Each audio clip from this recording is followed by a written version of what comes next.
किसान और भूत की कहानी। एक छोटे से गांव में रामू नाम का एक मेहनती किसान रहता था। उसके खेत हरे भरे थे, लेकिन गांव के लोग कहते थे कि उसके खेत के पास एक पुराना पीपल का पेड़ है जहां रात को भूत दिखाई देता है। इसी डर से कोई वहां शाम के बाद नहीं जाता था। रामू डरने वालों में से नहीं था। एक रात उसकी फसल में जानवर घुस आए तो वह लाठी लेकर खेत की ओर चल पड़ा। चांदनी रात थी। जैसे ही वह पीपल के पास पहुंचा, ठंडी हवा चली और एक सफेद सी परछाई सामने आ खड़ी हुई। डरो मत, उस भूत ने कहा, मैं तुम्हें नुकसान नहीं पहुंचाऊंगा। रामू ने हिम्मत करके पूछा, तू कौन है और यहां क्यों भटकता है? भूत बोला, मैं भी कभी किसान था, इसी जमीन का मालिक।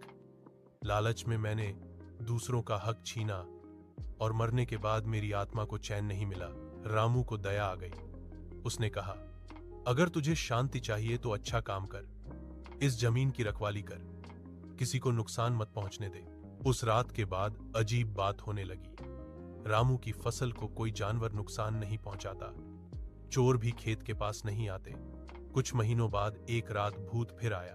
उसने कहा, तुम्हारी वजह से मुझे शांति मिली, अब मैं जा रहा हूं। इसके बाद वह भूत कभी दिखाई नहीं दिया।